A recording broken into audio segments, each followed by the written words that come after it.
Assalamualaikum warahmatullahi wabarakatuh. Alhamdulillahirrahmanirrahim. Assalatu wassalamu ala asrofil anbiya'i wal mursalin wa ala alihi washabihi ajma'in amma ba'du. Halo teman-teman semuanya, perkenalkan nama saya Muhammad Ridwan Faisal, mahasiswa PJJ PAI UIN SSC Sibersek Jati Cirebon. Adapun saya di sini berada di kelas A40 dan saya di sini nomor induk mahasiswanya 228113193. Di sini saya akan menyampaikan tugas pengembangan evaluasi dan penilaian hasil. Nah, terutama tugas ini mengenai tentang kebersihan dan kesucian. Ya. Jadi teman-teman pernahkah kita berpikir mengapa Islam sangat menekankan masalah kebersihan? Sering kita dengar ungkapan an-nadhafatu minal iman. Kebersihan adalah sebagian dari iman. Meskipun status hadisnya diperdebatkan, namun maknanya sangat benar. Dalam Islam, kebersihan bukan hanya soal kesehatan fisik, tapi juga menuju sahnya ibadah kita, terutama sholat. Bayangkan kita sudah sholat khusyuk, tapi ternyata di pakaian kita ada najis yang tidak dibersihkan dengan benar. Sayang sekali kan, menurut jumhur ulama atau masuk mazhab Syafi'i, suci dan hadas dan najis adalah syarat sah sholat. Jika syarat tidak terpenuhi, maka ibadahnya tidak sah. Oleh karena itu, mempelajari taharah bersuci itu hukumnya fardhu ain, wajib bagi setiap individu muslim. Nah, di video ini kita akan belajar secara mendetail dan praktis bagaimana membersihkan tiga jenis najis, yaitu najis ringan, sedang, dan berat, sesuai dengan turunan fikih madhab Imam Syafi'i. Tonton sampai selesai ya, agar ibadah kita semakin sempurna. Sebelum kita praktek, kita harus paham dulu apa itu najis. Jadi secara sederhana, najis adalah segala sesuatu yang dianggap kotor oleh syara atau hukum Islam, yang mencegah sah salat apabila tidak ada keringanan atau rukhsah. Jadi penting diingat dalam mazhab Syafi'i, alat utama untuk bersuci dari najis adalah air mutlak atau at-tahir al-muttahhir, yaitu air suci yang dapat mensucikan.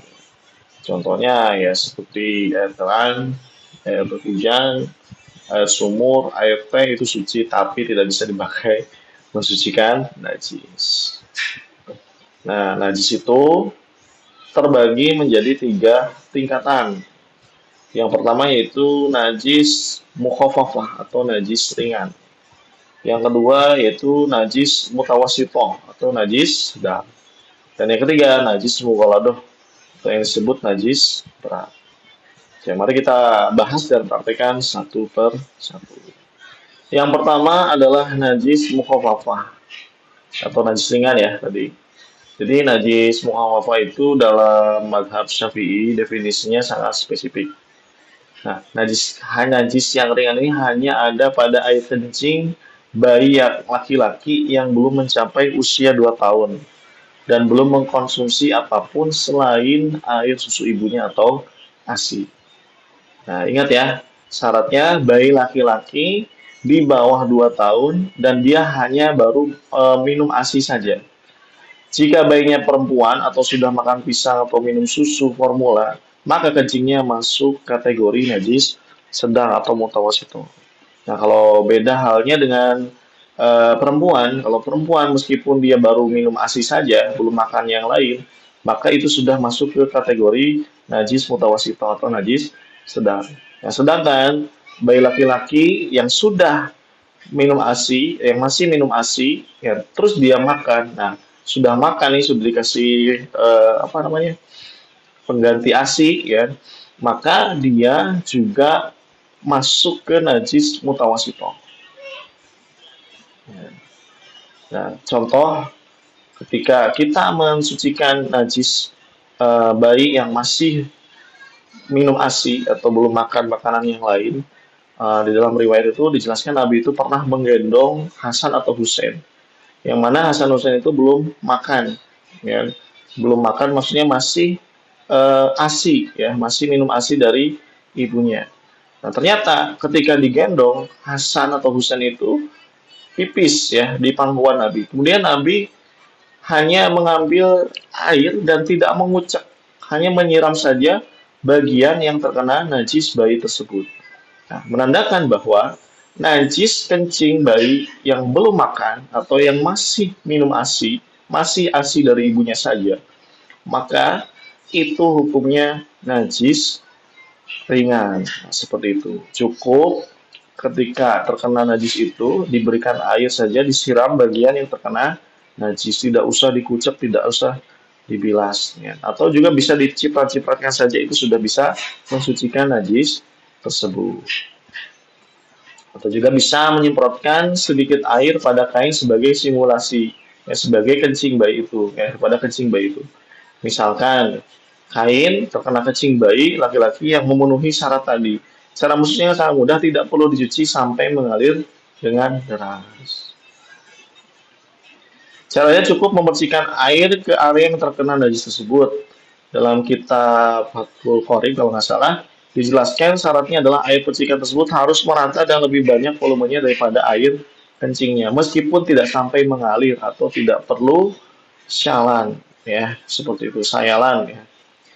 Percikan air ke area yang basah sampai area tersebut menutup air percikan.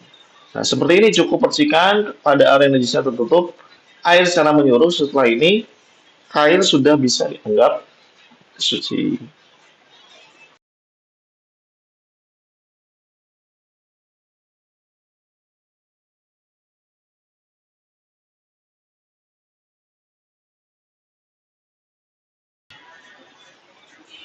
Yang kedua adalah najis mutawasithah. Nah, ini adalah najis yang paling sering kita temui ya. Contohnya ya seperti air kencing orang dewasa atau tadi kencing bayi perempuan ya, meskipun dia masih hanya menyusui saja. Dan juga kotoran manusia atau hewan, darah, nanah, muntahan, dan minuman keras. Aspeknya ini dibagi menjadi dua. Jadi aspek secara kognitif ya, najis mutawasito ini dibagi menjadi dua, yaitu ainiyah dan juga hukmiyah. Nah, ainiyah ini adalah najis yang masih tampak wujudnya. Jadi ada warna, ada bau atau rasanya. Dan juga ada najis hukmiyah. Najis yang sudah kering, tidak berbekas, tapi yakin di situ pernah ada najis. Nah, contohnya misalnya ya, kita di sini ada saus ya, kita tuangkan saus di sini atau kecap ya sebagai contoh najis. Nah, kita simulasikan ini adalah darah atau kotoran yang mengenai pakaian ini. Nah, ini adalah najis ainiyah yang wujudnya terlihat. Cara membersihkannya menurut mazhab Syafi'i adalah wajib menghilangkan tiga sifat najisnya, yaitu warna, bau, dan rasa. Warna itu laun ya, dan baunya rih, dan rasanya to'm. Nah, langkah pertama, buang dulu wujud najisnya. Ya, bisa contohkan seperti yang saya contohkan, gunakan tisu untuk mengangkat gumpalan saus tersebut sampai tersisa nodanya saja. Setelah fisiknya hilang, baru kita basuh dengan air mengalir. Ya, bawa kain ke bawah keran air mengalir, siram dengan gayung, kucek kain tersebut sampai mengalir. Perhatikan air tersebut yang harus mendatangi najis disiramkan, bukan najis mendatangi air. Jangan dicelup ke ember, najisnya yang masih ada. Satu ember jadi najis semua. Gosok terus sampai warna bau dan rasanya hilang. Ya, kita putar gitu, set, ya kemudian kita hilangkan. Nah, jika setelah gosok masih terasa sedikit warna bau yang sulit sekali hilang, atau maaf anhu, maka itu dimaafkan. Dan prinsipnya harus diusahakan hilang total. Kemudian simulasi hukmiyah, operasinya jika waktu cukup, sedangkan untuk najis hukmiyah, misalnya ada bekas kencing di lantai atau yang sudah kering total, cukup alirkan satu air satu kali di atasnya sampai merata. Atau juga ya, ya seperti tadi, kita siapkan kain, ya disiram dulu kainnya, yang pertama kering dulu dengan tisu, kemudian kita timpa dengan tisu kering, diserap, kemudian gunakan kain atau tisu yang basah, kemudian juga dibersihkan dengan menggunakan air yang kain yang dibasahi air sampai 3 kali minimal agar lebih yakin dengan sucinya tersebut.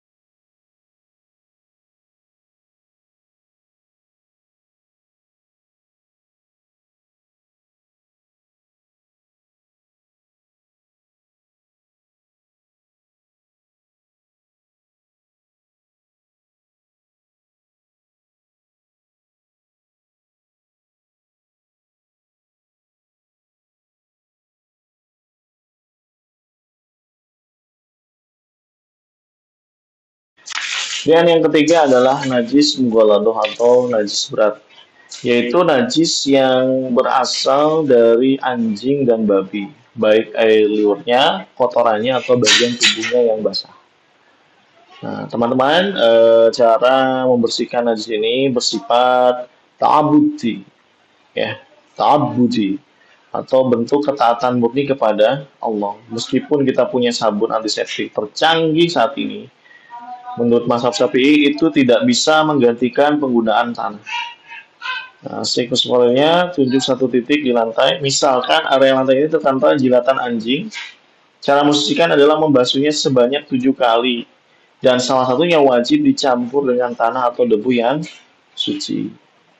Nah, urutan campuran tanahnya boleh dibasuh di pertama, di tengah, atau yang di akhir. Tapi yang paling utama atau afdol adalah di basuhan yang pertama. Ya, contoh, ambil sedikit tanah, campurkan ke dalam gayung berisi air, aduk sampai jadi keruh. Nah, ini adalah air tanah kita gunakan untuk basuhan pertama. Siramkan air tanah ke area najis di lantai, gosok sedikit agar merata. Itu di basuhan ke pertama. Nah, ini baru 1 kali. Sekarang kita lanjutkan dengan 6 kali basuhan yang menggunakan air mutlak atau air bersih. Bisa sampai tanahnya hilang atau bersih. Siram dengan air bersih dihitung 1, 2, 3, 4, 5, 6, 7. Nah, setelah 7 kali basuhan dan salah satunya pakai tanah, barulah area ini kembali suci. Ini berlaku juga jika terkena di badan atau di pakaian. Seperti itu.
Alhamdulillah kita sudah mempraktikkan cara bersuci dari najis, wafah, mutawasitoh, dan mughaladoh sesuai madhab Imam Syafi'i. Ringkasnya, najis ringan cukup dipercik dengan air. Najis sedang harus dihilangkan warnanya, baunya, rasanya dengan air yang mengalir. Adapun najis berat harus dibasuh 7 kali, salah satunya dengan tanah. Jadi teman-teman, mari kita biasakan hidup bersih. Jangan remehkan najis sekecil apapun di pakaian atau tempat sholat kita. Jadi kalau misalnya ada najis di dalam pakaian kita atau tempat sholat kita, maka nanti yang terkena hukum sholatnya tidak akan diterima. Ya. Oleh karena itu, kesempurnaan toharoh adalah pintu gerbang menuju kesempurnaan sholat. Ya, semoga Allah menerima ibadah kita, menjadikan kita termasuk golongan orang-orang yang bertobat dan mensucikan diri. Ya, sekian tutorial dari saya. Mohon maaf jika ada kekurangan dalam penyampaian. Terima kasih telah menonton. Wassalamualaikum warahmatullahi wabarakatuh.